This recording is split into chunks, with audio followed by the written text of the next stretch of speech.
Okay, this is the video for the backhoe loader. This is the daily machine care video for the operators, so the operators know how to care for the machine between our service visits.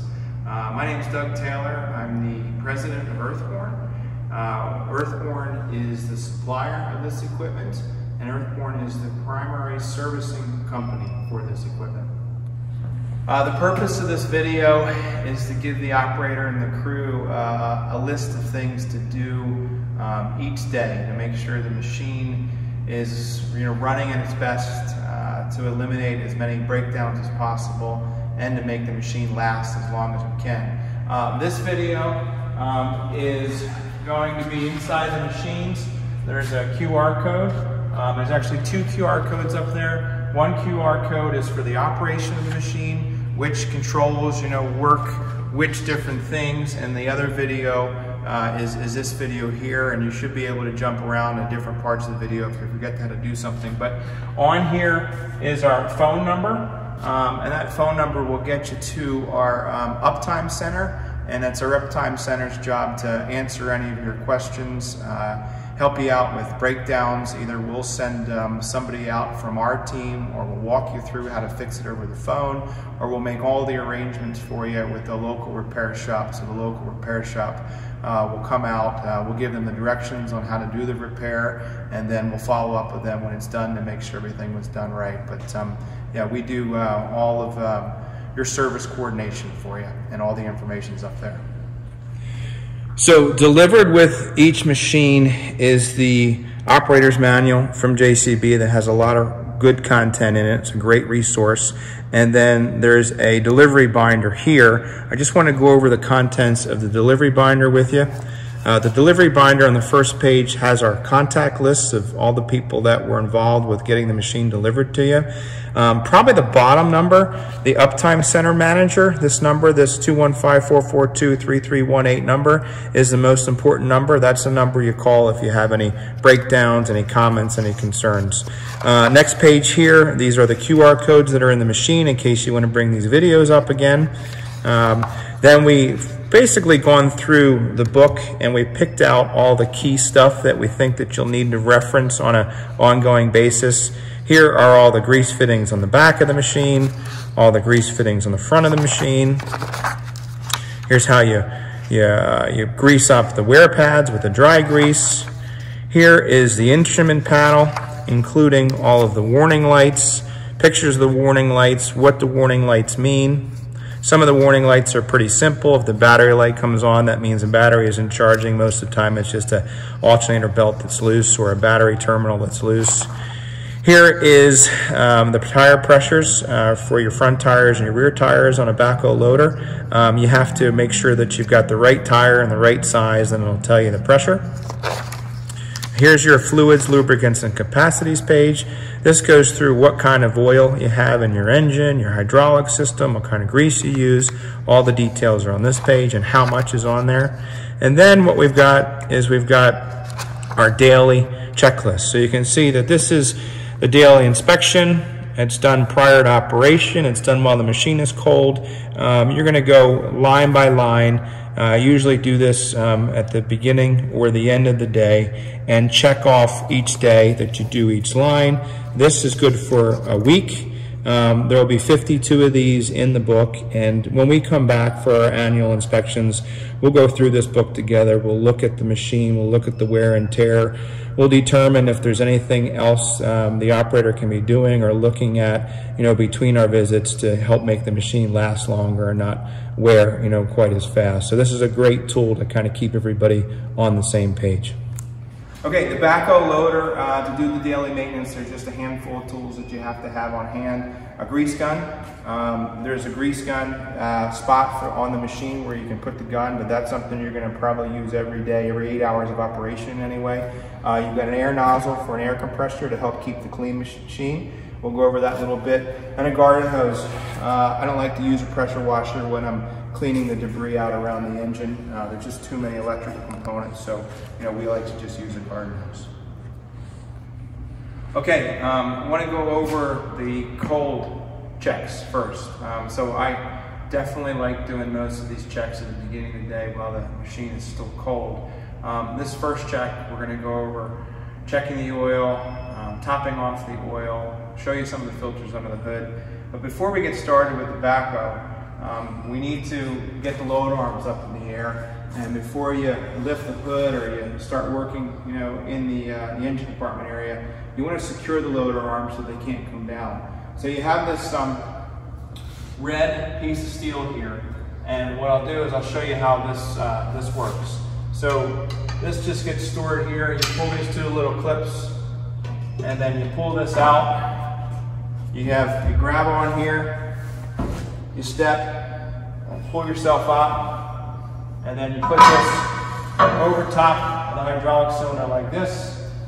You take the strap, put your strap through one side, pull it through the other side, and you make sure that you get it nice and secure so it can't come off.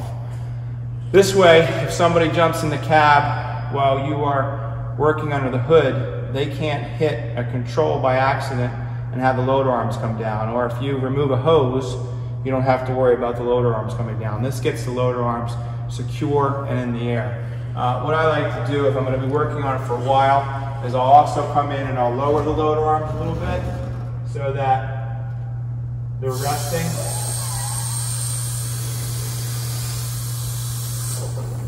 Closer to the red piece of steel here. Okay, now that this is all secure, then you can go and you can lift the hood. Now, if you come under the cab, it's hard to see it, but the hood release is right behind the brake pedal. So if you reach in, you'll feel a little T-handle here. When you pull on the T-handle, that'll release your hood. Then you can come around, and this whole hood just lifts up and out of the way. Okay, once you have the hood open, the first thing you want to do is you want to check your engine oil. So your engine oil dipstick is right here. It's got a picture here that matches the picture here, and this is your engine oil fill. This here is your engine oil filter. So we're going to be doing the filter changes, but we want you to check your engine oil daily in the morning, before you start working with the engine off and the engine cool. So to check it, you just pull your dipstick, clean it, dipstick back in. Want to get it all the way down to the bottom, bring it back up again, and this time you want to check your level. And it looks like our level is right about here. So you want to make sure that you're between your bottom line and your top line. If you're not quite at your bottom line, you can pull this cap off, and this machine takes 5W40 engine oil for most climates. If you're in really cold weather or really hot weather, the book that we gave you in the handbook, it'll show you the other types of oils that are recommended for this engine. Some of the other fluids to check, one is your transmission. Now your transmission, this is a very special process, and there's a picture of a book here, so you definitely want to read the book when you take and check your transmission fluid. Over here you have your antifreeze. You can see your antifreeze bottle says cold max and cold min. So right now you can see we're almost to the max line. Again, you want to make sure you're cold, and you want to make sure your level is somewhere between these two lines. And if you need to fill this up, the fluids, lubricants, and capacities page that we have in the book will tell you what type of antifreeze to use, and you can fill it right here. You want to make sure that when you pull this cap off, the machine is cold, because it will build pressure when it's hot. Back here with the blue cap, if you can see this one, that's your windshield washer fluid. So that is filled there, and you can see your level in blue. That's the same style windshield wiper fluid that you put in your car. This here is your fuel water separator, and if you can see this glass bowl on the bottom, it looks like we've got some good clean fuel in here. This is something you should keep an eye on. I usually take a rag and I'll clean it and I'll look at the fuel. If it has separated out the water, it'll be in here in the bottom, or if you have any debris in here, you can see it. What you do to get it out of there is you have this twist on the bottom. So you can go ahead and twist this all the way open. Your fluid will drain out, and then you'll see that there'll just be air in here. And then what you must do before you start the machine up is you must get the fuel pump, which is right here on the top, to fill this bowl back up with fuel before you start it. All you do to get this fuel pump to work is you don't go and turn the key and start the machine, but you turn the key to run, and when you turn it to run, you'll hear the fuel pump and it'll put fuel in here, and then once you've got fuel in there, then you'll be good to start it again. All right, another fluid you need to check is your hydraulic fluid level. Right here is the hydraulic tank. Here's the sight gauge. This machine looks like it might be a little bit on the full side, but there's a red dot in there. You want to make sure your hydraulic level is at least above the red dot. They give you a sight gauge too, so you can check to see what your fluid looks like. It needs to be clear and clean like this. If you start seeing it get white and foggy, then you've got contamination in there and you want to get it changed. But the way that the machine is set right now, this is the way you configure your loader arms and your hydraulic cylinders to check your level. You want to have your front bucket level and flat on the ground, and you want to have your back bucket and backhoe pulled up into the machine, and you want to have your outriggers up in the air. If you do find that you're low and you need to fill it, right here, this has a key. This key for your hydraulic tank is the same key as your door, and the same key as your ignition switch, and the same key as your fuel cap. But right here is where you add your hydraulic fluid. 46 weight is the standard hydraulic fluid that these machines take. All the specific details about the fluid is in that fluids, lubricants, and capacities page in the user handbook and in your daily check binder. Okay, next on the list, staying with your hydraulics, is you really want to take a good look at your hydraulic cylinders. You want to make sure that you don't have any leaks on the machines. You want to look underneath of it. You want to look for drips. You want to look on your tires. You want to do a real good walk around the entire machine and make sure that you don't have any leaks on any of these fittings anywhere, any of these cylinders. Your outriggers, because you got a lot of dirt and concrete and debris on your outriggers. This is an area where you could have some leaking if you cut one of these lines. They do have good protection on a lot of the hydraulic cylinders on this JCB, but still you want to keep a good eye on this machine, for leaks. If you find a leak, a lot of times, especially in the first 100 hours, it's kind of common with any machine that runs on hydraulics that you find a leak. Sometimes you just find a loose fitting and you put a wrench on it and you snug it up. Make sure that when you're checking for leaks, you're doing it when the machine is cold. Never check for leaks while the machine is running. Never try to find a leak with your hand while the machine is running. That's the sort of thing that could really hurt you. Checklist is to check your hydraulic cylinders. You're looking at your rams. You're looking to make sure that you're not pitted, they're not scored, they're not damaged. You've got to be careful with these rams when you dig deep, that you don't score these rams on rocks. You want to look at your pivot pins here. You want to look at your bolts, your pins. You want to make sure everything is good, and in place.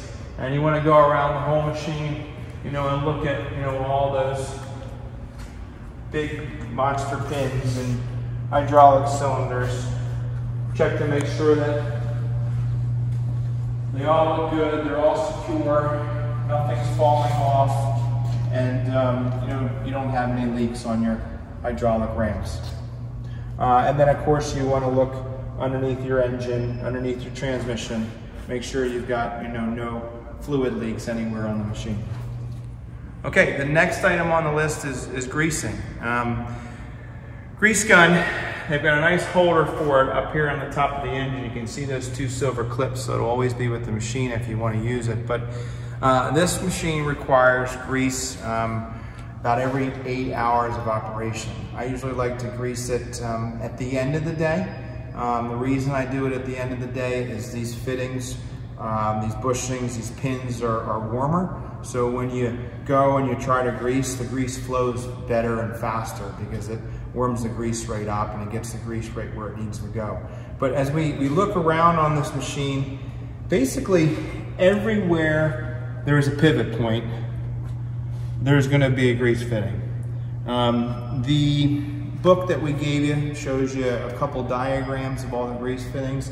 There are many grease fittings on this machine, so the first few times as you grease it, you want to go by the book so you don't miss something. But you can see right here is a grease zerk.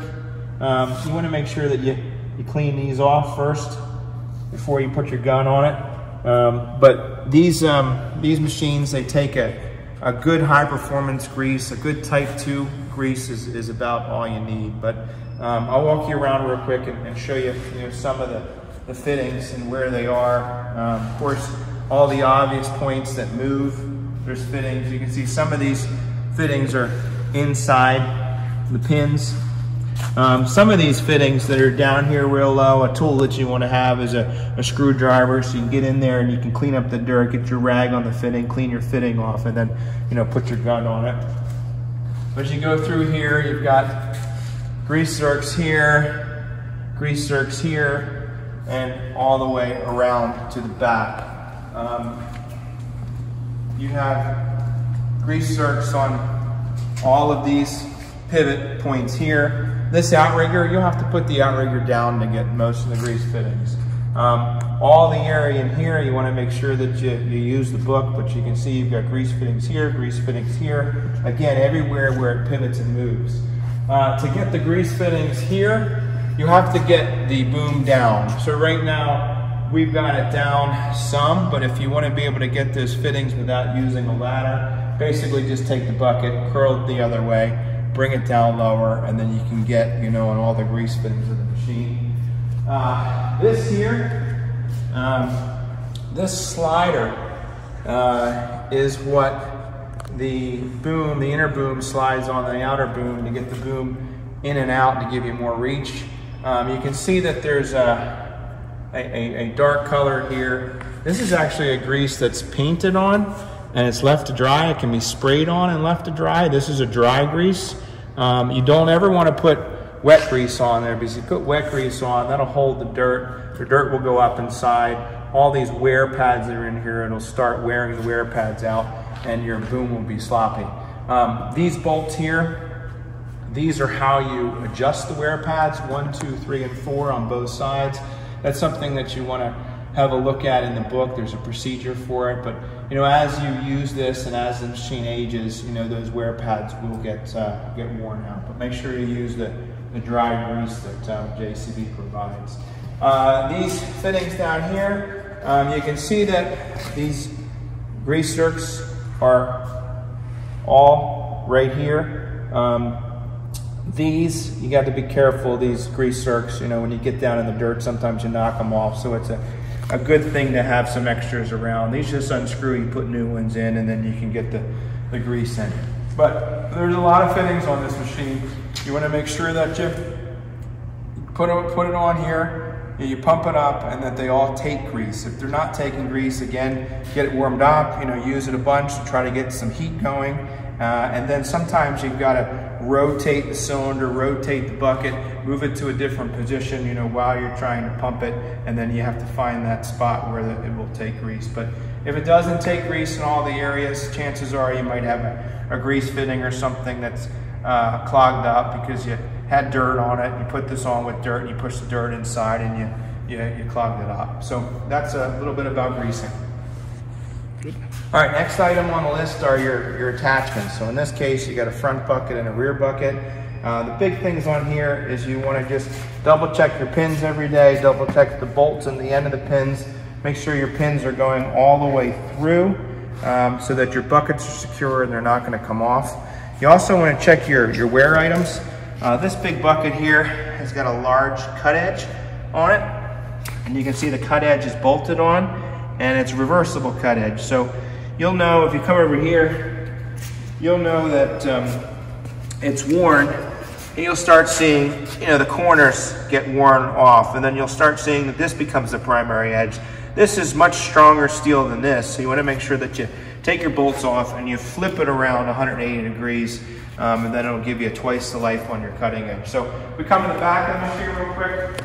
We'll look at the back bucket. The same thing with the back bucket. You want to make sure that your pins are secure. And we find sometimes you got these clips and you kind of root on these clips and it'll pull the clip out, and then next thing you know, you haven't put enough grease in here, and as your bucket moves, the pin gets seized and then it starts walking its way out, and then you have a bucket fall out. If you're not changing your buckets very often, a good idea might be to take these clips off and just put some bolts in there with some lock nuts. So I like to make sure my bucket is good and secure. My pins are okay, they're greased up. I probably grease these four fittings more than anything on the machine, because this bucket's down in the water, down in the dirt and in the debris. Another thing I check is I check my teeth. First, same thing, these are brand new teeth, so they get good squared edges on them. As they wear, they'll round off, and as they round off, they'll lose their digging power. So keep in mind that you want to change these teeth every so often. You have pins here, and these pins are what secure the teeth to the shanks that are welded to the bucket. If you lose a tooth, don't continue to dig with just the shank, which is about the size of half of a tooth. That'll wear down, and then in order to get the next tooth on, you have to cut these off with a torch and then weld these back on. So keep an eye on these. Sometimes these pins come out. Have some spare teeth around. We've got plenty of teeth if you need us to send you more teeth. And just make sure you keep these nice and sharp so you can keep digging. Next on the list, we want to talk about keeping the machine clean.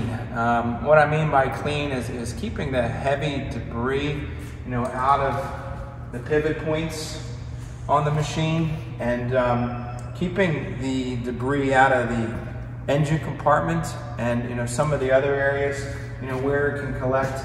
So why do we do that? One is if you have debris, in a pivot point, maybe somewhere up here you got a branch in here, and then as you're using the loader, the branch gets caught in here, and then the branch could, bend the steel.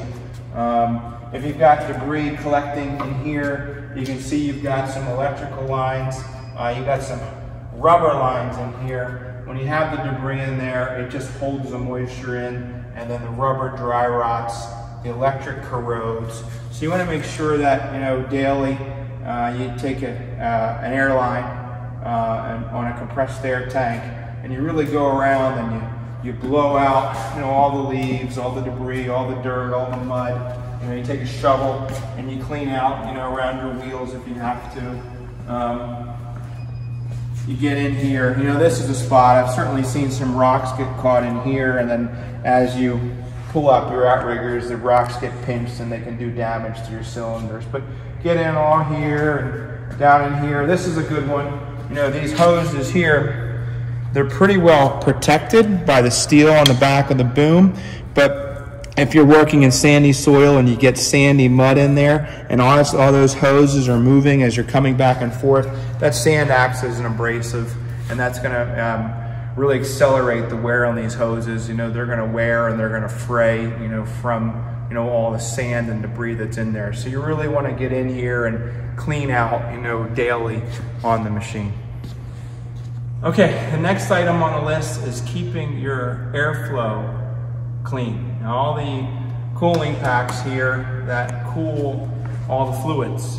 You got your hydraulic fluid, your antifreeze, your fuel, your air conditioner. They're all back behind this grill. So with the hood up and your safety strut on your loader arms, you take your key, and it's the same key as all your other locks. You turn this and you can pull your grill right out. When you pull your grill out, this exposes your cooling packs. So what I like to do is I like to have my rubber tip on my air nozzle. The reason for that is as I clean here, I don't want to damage any of these fins in the cooling packs. Don't use a leaf blower. You can use a leaf blower for the rest of the machine, but don't use a leaf blower here. I find that the leaf blower just cleans off the surface but it actually pushes the debris further in and packs it. So what I like to do is I like to take the airline and kind of blow through all these. You know, if it's really packed, I go fin by fin to clean it up. And then when I'm finished, I usually like to take a flashlight, a good high power flashlight, and make sure I can see all the way through and that there isn't anything packed in here. You can get a lot of it here in the front, and then you also can go and do some stuff in the back. So I always like to keep an eye on the engine compartment too. It doesn't need to be cleaned out, you know, quite as often as the outside of the machine, but when it does, I like to get in here with my air nozzle and clean it out. If there's a lot of stuff that's built up, a lot of oil residue, typically what I'll do is I'll use a garden hose and I'll clean it out with the garden hose. Don't use a pressure washer in here. You don't want to get water in your wiring harnesses, you know, through using too much pressure. Before I hit the engine compartment, you know, with the garden hose, what I usually do is I come over here, there's a battery isolator that disconnects the battery of the machine from the whole machine, and I'll turn the disconnect off so that I don't create a short by getting water in any of the harnesses. Just the best practice that I use when I clean out the engine compartment. Okay, next on the list is the cab. We want to make sure we keep the cab clean. Of course, we want to make sure that we keep it uncluttered so that we don't get any debris or any junk or any trash, you know, caught up in any of the controls, you know, creating, you know, unsafe operation. And another reason is you want to make sure you keep the air conditioning and the heat running at its best. We have complaints about the air conditioning sometimes, and we find out just the cab filtration. You know, this is got a filter just like the engine does, and all that dirt from your boots, if you leave that in there and you let it collect and the air kicks that dirt up, and one, you're, you know, breathing dirty air in the cab, but that dirty air is then going out and in the cab filters and clogging up the filters, and then you lose your air conditioning because you can't get your air to move. So, you know, basically, you can brush the cab out. If you have a whole lot of dirt and a whole lot of mud, this is a fully composite cab, so you don't have a mat, in other words, and then underneath the mat you don't have the water that collects in the rust. So you can take a garden hose, just like you do in the engine compartment, and you can kind of clean out the bottom of the cab. But keep it clean and your air conditioning will be working well. If you do have problems with your air conditioning, one of the first things you want to look at is your cabin air filter. So you have two screws here and here. You pull those screws out, you pull this plastic off, and then there's a filter, and you can pull your filter out and clean it. Or if you like, you know, you can call us. Our number is on the machine for parts, and our parts department will send you out a new filter. Okay, next item on the list is to check your tires. Go over your tires in detail. You know, look over your tread. You know, it's primarily, you know, you're looking for cuts. You're looking for anything that can, you know, down you, you know, while you're operating. You're looking for nails, things like that. They are tubeless tires. You can certainly put a tube in them if you have a problem later on, but they come out of the factory tubeless. A couple of the things to keep in mind with the tires is the tire pressure, especially when you're handling all the weight that these machines handle. You know, the tire pressure is extremely important. Now, we showed you earlier your book, and in your book showed the tire pressures for the machine.